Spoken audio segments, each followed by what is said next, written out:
Good evening. As you can see, it's dark outside. It's 9:31, and yeah, I called a couple of people, but I don't have anybody to talk to, so I was hoping talking would do me some good. Since I'm just laying here, my pulse is 93, and I've got like the old school anxiety and stuff, and feelings of like withdrawal and whatnot that I had beat long ago, and I was doing really good, and then I get this new psychiatrist person, psychiatric nurse. I found out that she's asking around behind my back whether they should do a search and seizure on my house, and that it was a near thing. It could have happened. Which, as far as what someone said about them dragging me out of here, that wouldn't happen. What would happen is to protect me from myself, they would come in and start raiding. I was wondering about that. Like if they come and search your house, they like make a mess of your house like the police do. Because if you're gonna search for like firearms and contraband, don't you have to like rip everything apart? So yeah, but yeah. So naturally, since that happened on the 8th, the last few days, it's been preying on my mind some. And this morning, I took action and took care of business. And what I had to do got my pulse rate up over 120. And I mean, I don't know how that was 120 when I checked it. I don't when I was doing what I was doing, and I can't give you any details for obvious reasons. Kind of defeats the purpose. Um, yeah, so I might have been up in the 130, 140 pulse rate thing, risking my health, all because some wacko is, you know, doesn't understand simple logic and went to school for a few years, whatever, and has a position of mild authority. But anyways, so that's how I started my morning. I felt pretty good about that. And then we'll do this in code. Wrote it down on a piece of gum paper. We'll do this in code. Um, 42 from way back when. 101 double mint gum. 149. 140 for a grand total of 591. Now you might think that's weird math, and I'm only counting new school. I'm not counting old school. But trust me, the math is 591. Um, so yeah, but I can't. The fact that my autonomy was threatened, and the whole idea of me being thrown into a situation where I'm forced to suffer with an incurable disease for my own good, or because of some twisted human ideal they have about the sanctity of life or whatever. You know, all human life is precious. It doesn't matter if you're shitting blood or whatever's wrong with you. It doesn't matter if like your brains are infested by parasitic worms or you have tertiary syphilis. It doesn't matter. All human life is sacred. You know. So Dr. Kevorkian, the patron saint of common sense, that shit was all going down in I think the 80s when he was pushing back at that really twisted idea that we don't have the right to control our own lives, to determine our own suffering as far as like what we can handle or what we're willing to put into this life. Um, Now, if you think about that, that's interesting that this was all started by a person that kicks people off of benzodiazepines in weeks. In other words, they don't have control of the situation. the authorities have control of the situation. Whereas the foremost leader in benzodiazepine withdrawal, Heather Ashton, complete opposite. She's like the patient should control their taper because they know what they can handle. And she also addressed the fact that there's you have to take in the circumstances of a person's life, and you have to be in a certain frame of mind and have a certain amount of support. Some of us have to do without that. That's why I'm talking to you. Um, and you have to have friends and family supporting you through this difficult crisis and not taking giant shits on you. Um, and you have to not be afraid of your own family and stuff. In other words, the circumstances for a successful withdrawal from benzodiazepines, let's just say the weather has to be right for it, or it will rain all over your ass, and it's not going to come out well.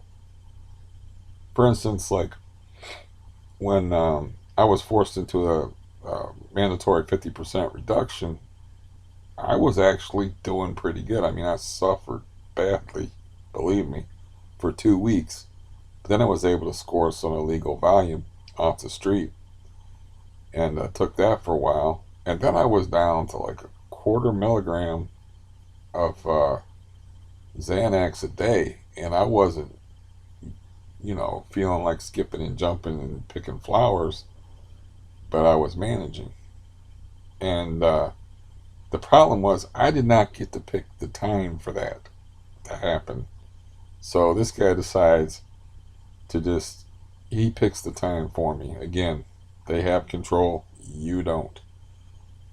He picks the time for me, and like 26 days or so after he reduces my dose, I have to have oral surgery. Now, how the hell do you go into oral surgery uh, in pretty bad benzo withdrawal? That's not what Heather Ashton says about what the conditions kind of have to be ideal for that. So I had some extra Xanax that I, of course, had to take because there's a lot more going on with me than somebody who's got a healthy body as far as travel. And I had to travel to Cleveland because that's the only oral surgeon that I could get with my insurance. And that's like 60 miles away from here, so I have to be in a long, uncomfortable car ride. And I have a lot of other things to consider, like excretory function, et cetera, et cetera. Uh, you know, um, allodynia on my stomach and all these damn symptoms. So it's like, I'll be damned if I'm going to go put myself through all that. I'm going to go, just be for that day. And it turned out to be like that day and part of the next day. I upped my dose. I don't know how much I took, but I upped my dose. And then that did that kindling thing. And then I really suffered, you know. But the whole idea of like losing control has really got me disturbed as far as like I don't have the right to control my own existence. And that would actually drive me to suicide. So he's like, no, I have control of my own existence. You can't make me live like this. You're fine. There's nothing wrong with you.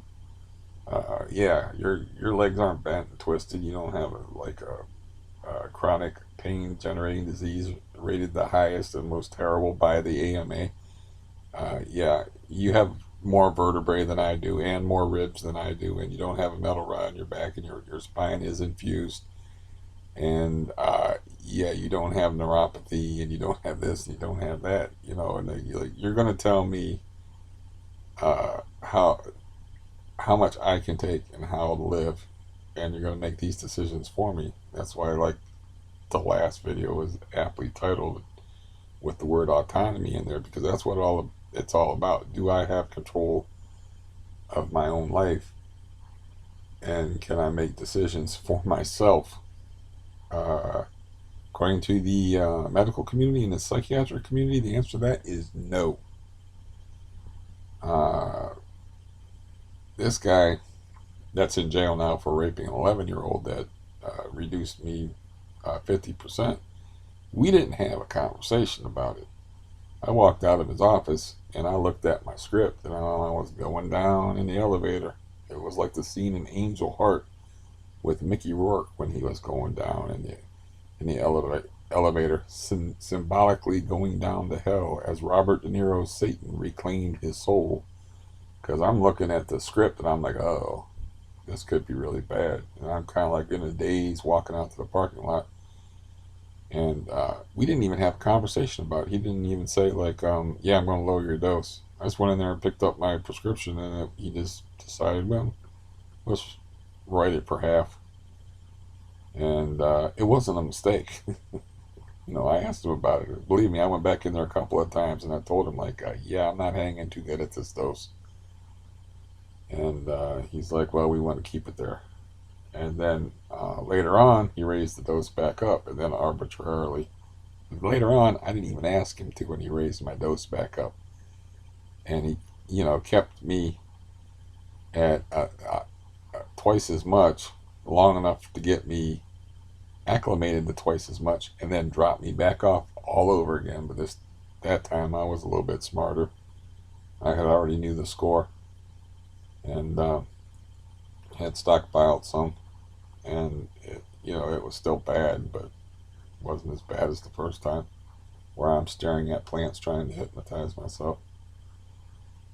But a lot of this comes from the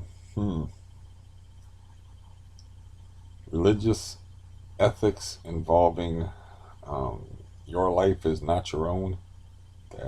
That's up to God how long you have to stay on this earth and whatnot. A lot of this idea comes from that, which is kind of funny when you think about it, because there's like a separation between the medical community. It's like a separation of church and state, with the medical community being the state. I mean, you can ask to see a priest and stuff when you're in the hospital, and usually they ask you if you have any particular religious affiliation, in case you want a Catholic priest to say, good luck, you're dead, and give you the last rites. But yeah, I mean, hopefully my anxiety will get under control. But getting back to my day, so today I'm like, aid worker has to do some work. I can't have him have any excuse for saying that, well, this guy needs us to take care of him, and he can't take care of himself. He's a danger to himself, blah, blah, blah. So I'm like, whoever's come here today is doing housework. Now, ironically enough, they sent a 300-pounder that was shirking housework and let me believe that they weren't allowed to do housework for like 3 months during the initial COVID crisis, where everybody was still freaked out. And even I was wearing like rubber gloves getting the mail and stuff. That's before they found out that it's mostly killing old people and people that are got severely compromised health. So that was kind of funny. It's par for the course, but it was kind of funny. I was like, what? She's back to work? Because I thought she was getting workman's compensation, supposedly this other aid worker told me, for a bogus claim. Though when I asked her about it today, I don't think she was lying, frankly. She's not the best liar in the world, because I caught her lying about not doing my housework. And unless she got really good at it, really good at it in a very short time, yeah, I don't think she was lying. She sounded very convincing. She even added details in there that like you wouldn't expect. Like she was wearing those. Um, hmm, when you go, you ever have like satellite installers or somebody installing your internet services or whatever, and they got to wear them things on their feet to keep from tracking dog crap in their house. I don't know what they call them. I'll call them footsies. Foot condoms. We'll call them foot condoms. So anyway, she said she was wearing foot condoms in this woman's house, and then she was walking outside, and there was the head of a nail caught the foot condom fabric, and it snagged her, and then she fell down. And I just did that not too long ago with my sock. So I found it very believable. Plus, at 300 pounds, she's no ballerina. But, anyways, she worked her ass off today. I got to give her credit. I made it very clear that she was going to work, and she worked hard. The problem was I was working along with her. My heart had already been kicking. You know, it was 120 when I was sitting in the house after taking care of business, and I was like, oh, that's not good. I mean, I wonder what it was like a half an hour ago. So um, I'm sitting there and I'm not feeling all that good, you know. And I check my pulse, and it's 125, and I'm like, fuck, and it won't stop. It just won't stop. And then I'm like, I'm gonna have to lay down. She didn't get it. You know, I'm not demonstrative enough, but I'm like, I'm gonna have to lay down and take a blood pressure pill. My pulse is 125, and she's asking me some questions, and I just repeated what I was saying. And I'm like, you do whatever you want to do. I was like, I gotta lay down. So I'm laying down, you know, and I take one blood pressure pill. I wait a while. I take another blood pressure pill, which I never do, and it's not going anywhere. It doesn't feel like I have arrhythmia, but I'm not 100% sure. But it's just like 125, 123, 127, 124. And it's just like really uncomfortable. I guess that would be tachycardia. I mean, I don't know how high your pulse has to be to have tachycardia, but I'm not doing anything, you know. And like, yeah, my pulse is up in the 120s, the high 120s. Not good. So, um, what's this woman do? She locks herself out of my house. I'm just saying, you know, do whatever you got to do and leave when, you know, you're done. I don't care. Um, so she locks herself out of the house. She taps really lightly at the door, and I'm like, that's probably her tapping at my door, but I don't give a fuck. The window's open. She can crawl through the window. I'm not getting up. I got to get my heart rate down. I'm listening to a book.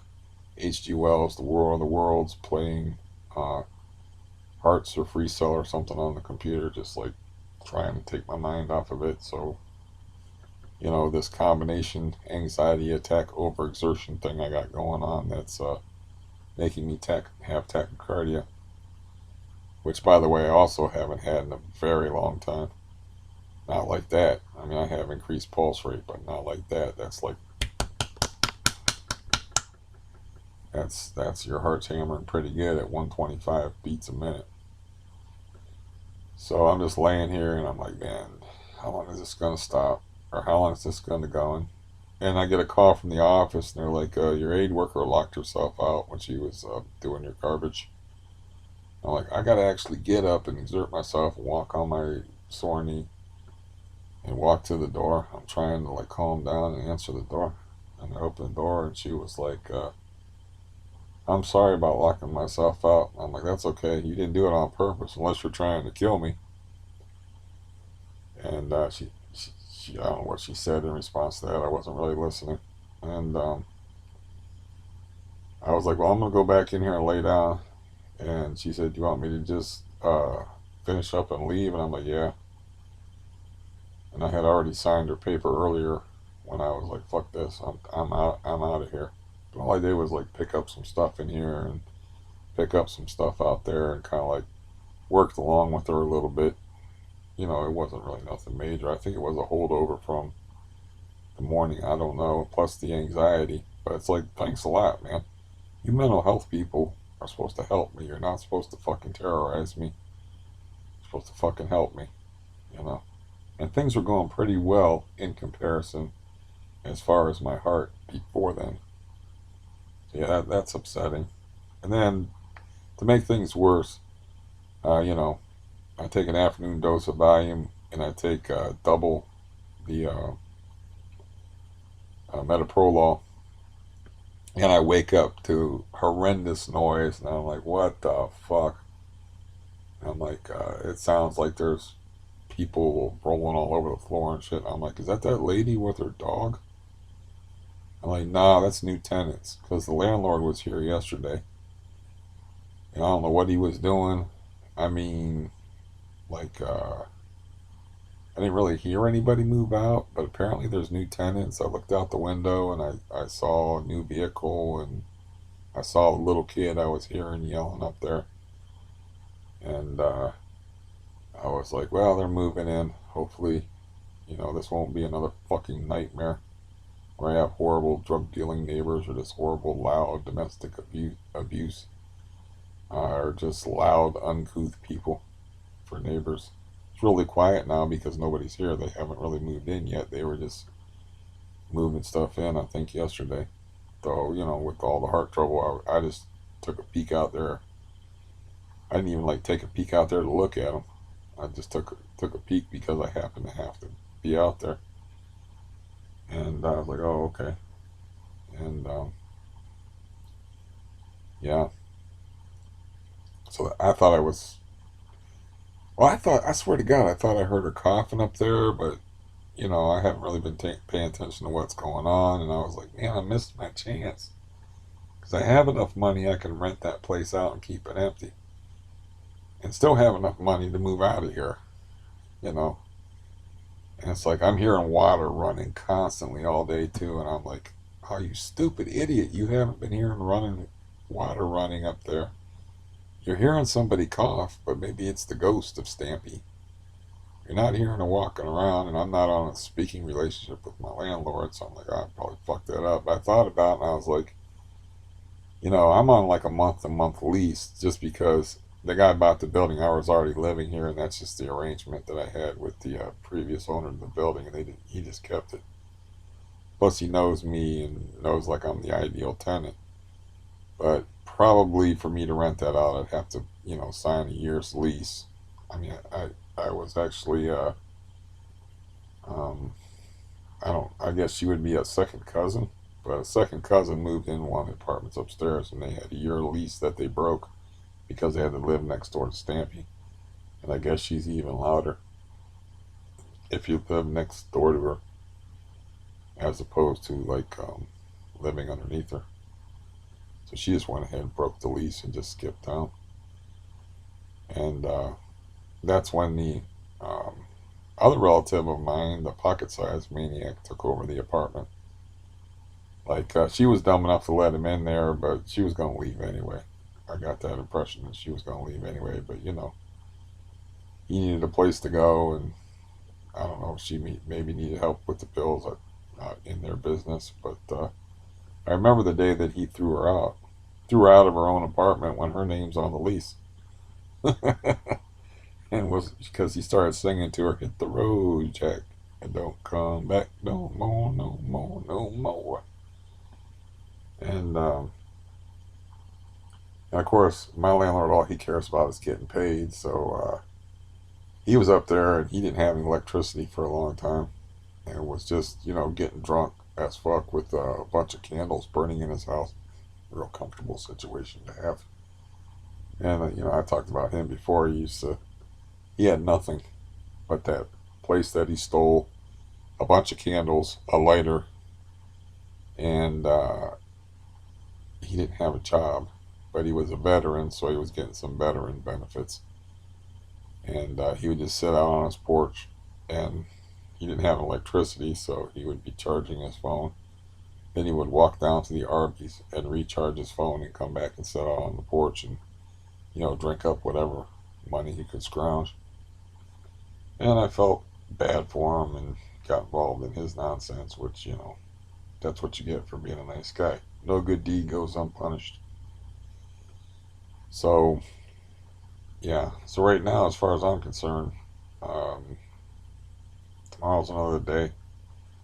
I hadn't planned on talking on here anymore, but, you know, better out than in. So, uh, I just took it easy today after the heart thing, of course, and then waking up to the bad news that there's probably going to be people living up there, and I was like, please God, no kids, no kids. I'd rather people had a fucking dog than kids. No kids. And it could be like the kid is just along because the people that were helping somebody move in. So I'm hoping it's just like these are fairly small apartments, so I'm hoping it's just like one person, and they don't have any kids. And the kid was here just because the person that was helping them move their stuff had to drag a kid along. So I'm hoping anyway, but just more stress I don't need, you know. I just I don't know. It's not like I think I would have signed the lease though, and just hung out here because it's actually pretty nice not having to worry about water coming through your ceiling and wrecking your 60-inch TV or your $1,000 worth of baseball cards. I mean, I do have them stashed in such a way as they probably won't get wet, but the TV I can't protect. You know, um, I made a TV condom to put over the TV out of garbage bags, but maybe I'll have to drag that out. That's one thing I could say for Stampy. She, flooded me out like once or twice early, and then she was very careful after that. She only drove me insane with the stamping. Um, so yeah, that's bad news because a lot of times when somebody moves out, uh, he keeps the place empty for a while. So I know I heard her coughing up there like about a week ago. I probably mentioned it. So I don't know if she was moving in a slow process kind of way and I just wasn't aware of it. Usually you can hear people carrying furniture and stuff down the steps.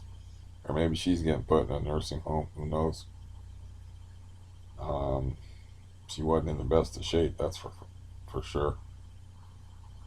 That's why I never bitched at her about all the noise that she makes and stuff. Because she's like a really heavy smoker. Got fibromyalgia. Something probably wrong with her back that made her walk like tilted forward. And when she walked, she had the Frankenstein walk where it's flat footed. She didn't do walk like how do you normal people walk? Isn't it like oh, it's heel to toe? Yeah, the heel to toe flow. She had just a flat footed brontosaurus Frankenstein stomp thing going on. But anyway, so that another shit day. Uh, I'm not in the hospital, so yeah. But I was wondering there for a while because I was in tachycardia. I consider that I'll have to look up exactly what qualifies as tachycardia. I just know if you're laying in bed not moving for half an hour and your heart is beating 125 beats a minute, you are either having an anxiety attack or you're in tachycardia or both. So I really don't have anything to be anxious about, um, other than the fact that I just don't like that whole idea. When I say I don't have anything anxious to be about, I mean anything new. It's not that big a deal. I just did not know I was in that type of situation where they can do an intervention on me for my own good and keep me alive, even if I don't want to be alive. So, what? Yeah, this makes me hate people more. This fills me with hate and anger because it's like what right do you have as somebody with a healthy body to tell me that life is valuable and that I should keep living and that it's a psychological thing? No, it's a logic thing, bitch. It's just logical. And yeah, but it's just been an unfortunate few days for me, and it not like I don't really think I brought it on myself just because those are the same answers to psychiatric questions I give to everybody. I gave those answers, those psychological profile questions, to people while I was in a psych unit. And to psychiatrists I saw, to people in pain management, to everyone, that's what I tell them. It's like if you're in my situation and you don't think about suicide, you're either a moron or already insane. Um, that's what I always say. So it's just this is a different type of person. This is an idiot that I'm dealing with that can't uh, doesn't have enough imagination to see things from other points of view. So naturally, psychiatry is the ideal field for her. Not really, you know. Um, yeah. But anyways, yeah, that's a half an hour. If I'm gonna like be popping all on here all the time just to try to blow off some of my own stress, I don't want it to be too long. If it's gonna be an everyday thing, like I said, I hope it's not. I hope tomorrow I can go through the day without uh, a pulse rate over 100 unless I'm exercising. I mean, I was exercising, doing circuit training with weights, and my pulse was 110. I'm laying here listening to a book and not moving for half an hour, and my pulse is 125. Does not compute. So, and tachycardia is one thing, but if you flip into that AFib shit when your heart is beating 120 beats a minute plus, yeah, you're not gonna flip back. Like if I feel my heart screwing up, I can just lay there and I'll flip back into normal. I mean, sometimes it's a little scarier than others. Within the last 3 weeks, I actually tried to take my pulse and I didn't get nothing. And I was like, oh, there it is. I didn't have to move my fingers. It's just my heart stopped beating for long enough that I was like, am I dead? No pulse. Oh, okay. It's like, that's another thing. It's like I could sit there. I bet you I could sit there and explain all the things I have to deal with in my whole existence to this woman. It wouldn't make a bit of difference.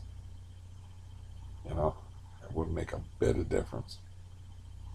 But just imagine sitting around like, or having that experience where you take your pulse and there's nothing there because your heart just stopped beating, and you're like, okay, I'm a zombie now officially. All right, well, very frustrating. Plus, I slept a little bit in the afternoon. I didn't have any choice with the blood pressure medication and the Valium, and waking up 4:30 in the morning deliberately.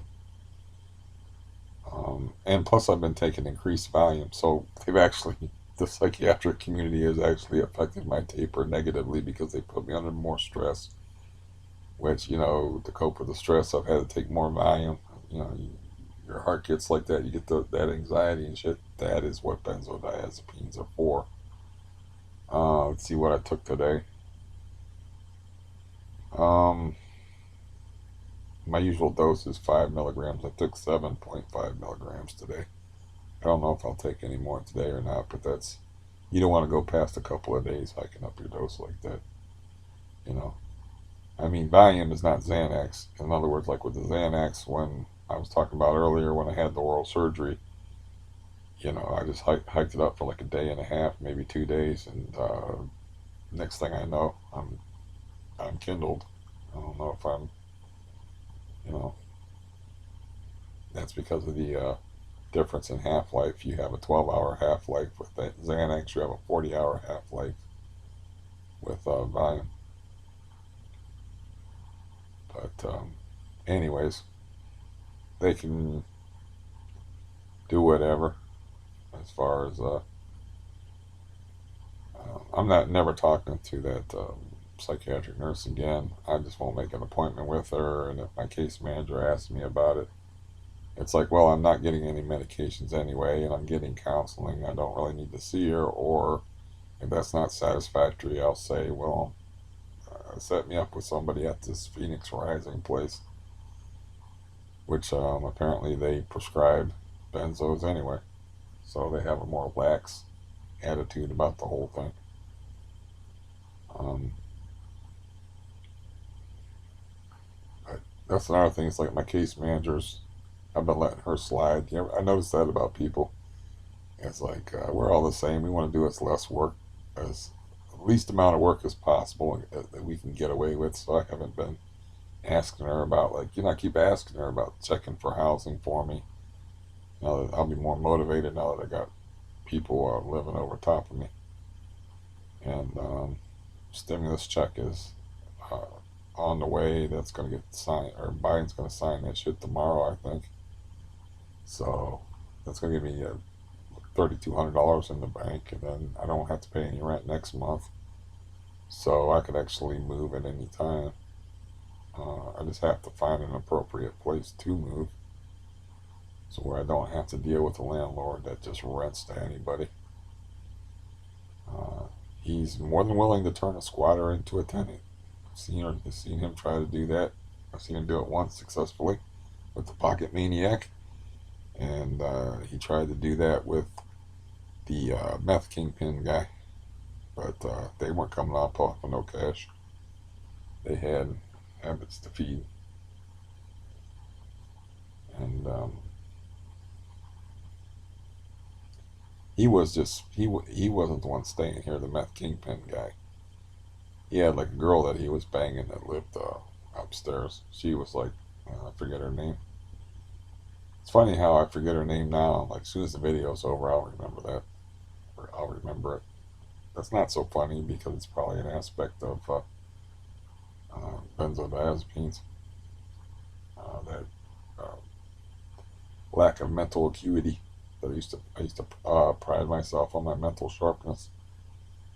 But Jessica, that was her name. She was the main squatter, and the meth kingpin was banging her. And then when they raided the meth house across the street, he hid out there, and they were so quiet. I didn't even know anybody was up there for like 2 days. And then when I finally heard somebody up there, I was shocked. And then he skipped town. They never caught him. But she stayed. And there was ensuing complications with that, of course, which I've covered in the past.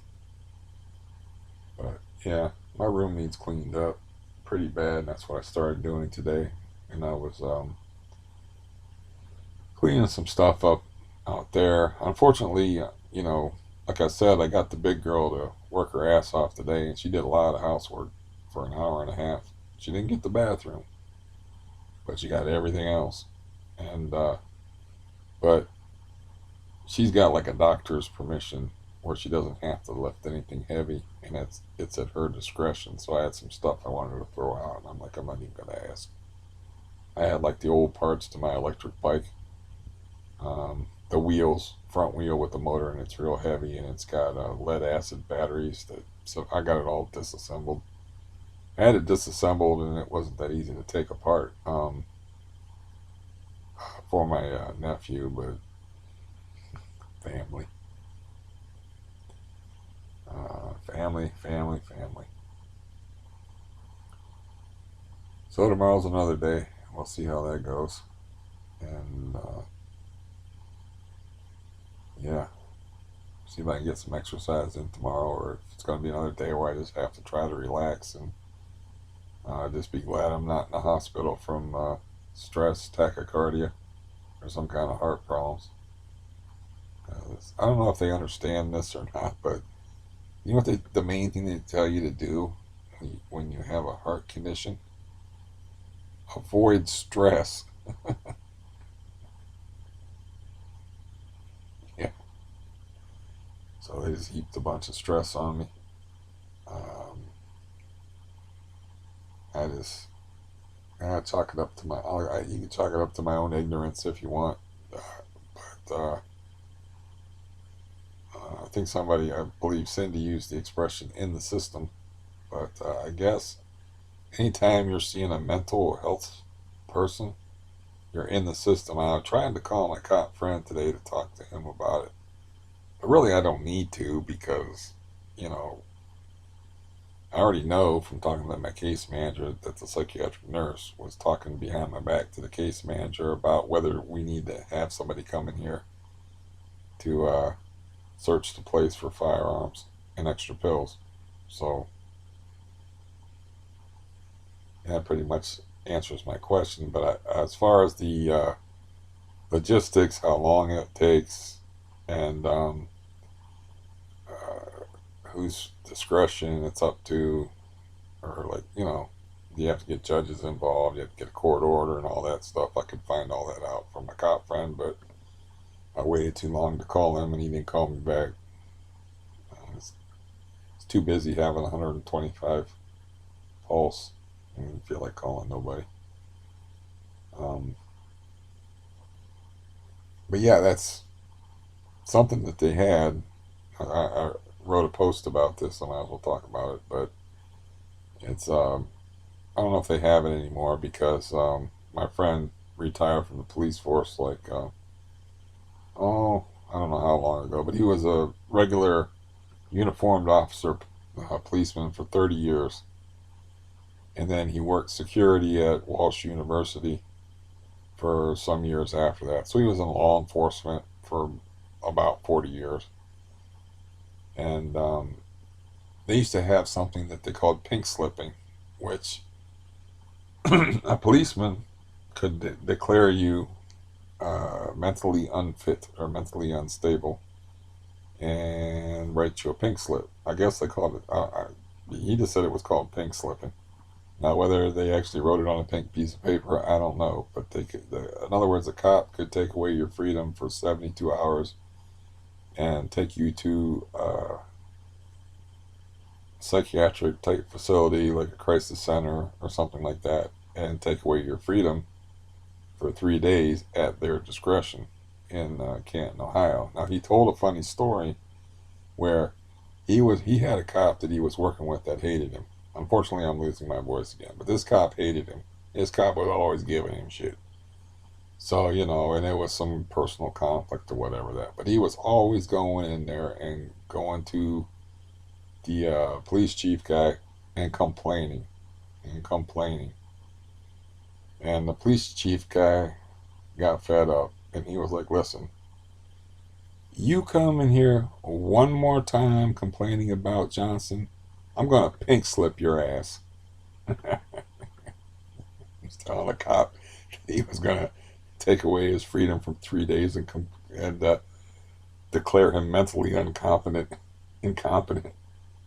And no, Johnson's not his real name, but I had to throw a name in there. Yeah, that was a funny fucking story. Yeah. See, in Canton, we got the Hall of Fame. So my cop buddy actually got the cock block. I'm using that not in a literal sense.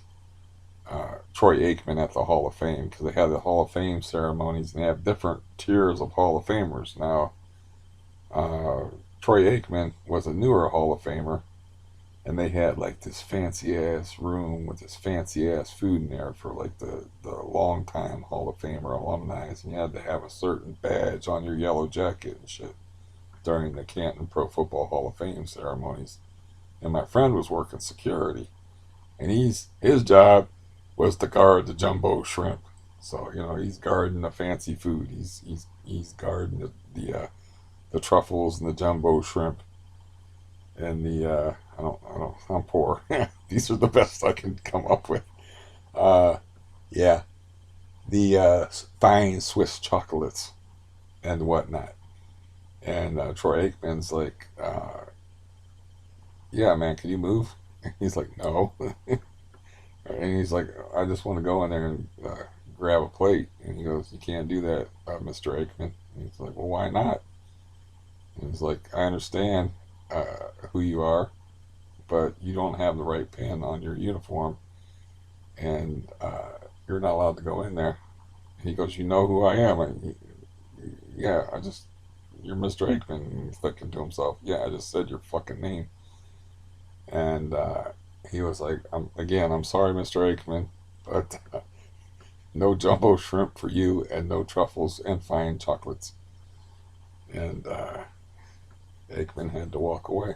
So yeah, that had to be pretty damn satisfying for a beat cop to block a multi-millionaire TV personality, sports hero guy. Yeah, that had to feel pretty good. But yeah, and I also talked about like I think it's 3 days is this like a standard thing as far as your psychiatric health. They figure like crazy people can't hold their shit and not act crazy for 3 days. So 3 days will put you under observation for 3 days to make sure you're not going to stick a fork in anybody's eyes. And Like you can't act normal for 3 days. Uh, but yeah, I've conned so many damn people in the psychiatric profession. I just stopped doing it and stopped caring, but I've done it so many times, so many different ways. I conned my way into a psychiatric unit by making up bullshit stories just because I wanted to go into a psychiatric unit. But anyways, 3 days is your standard amount of time as far as psychiatric matters, apparently. Because I got really depressed, of course, after I found out that my life was going to be a travesty, horror show, ruination of disease and misery. So when I was about 20 odd years old and I found out I had CRPS somehow or another, go figure, I fell into a depression. So I was like, I had been in psychiatric units before, so I was like, well, maybe I should go into a psychiatric unit and it'll help me snap out of it. So I went into Akron General, and it was a voluntary admission. And they said, listen, before you sign this paper, we want you to know that once you do, we got your ass for 3 days. Which is, of course, not the way they said it. They said you can't leave for 3 days. It's a voluntary admission, but once you sign that paper, we can't let you leave for 3 days. So, you know, three seems to be the magic number. My watch popped on. See if this is therapeutic or not. It might not even be therapeutic. Um, yeah, I'll leave you to your own devices and your own issues and your own miseries. Or perhaps your own happiness. Nah, I'm still a little high, but it's in the 80s at least. It was 93 and now it's like 83. So maybe talking to me, I'll shave 10 degrees off of my heart rate. Um, yeah, my situation, I had to put shoes on for like, this is the first time I put shoes on in like, oh God, maybe 6 months. It wasn't easy. It wasn't easy. I got to grab my ankle and put literal force on my right leg with the bad knee. And, I got the fused spine in the bad knee and pull my leg up with a lot of force and stick the toe, you know, into the shoe. And then I can't even pull the shoe back over the heel. I have to put the foot down and wiggle it into the back of the shoe and stuff. Then I'm like, yeah, that didn't go well, but at least I can get a pair of shoes on. I wasn't sure if I could get a pair of shoes on by myself with my knee all just destroyed like it is. Um, but yeah, another a thing I could do to lessen my stress is get outside. Yeah, I actually felt pretty good. I got outside a little bit today. I felt pretty good, and the passivity shit's got to stop. So I got to make appointments and make phone calls and stuff.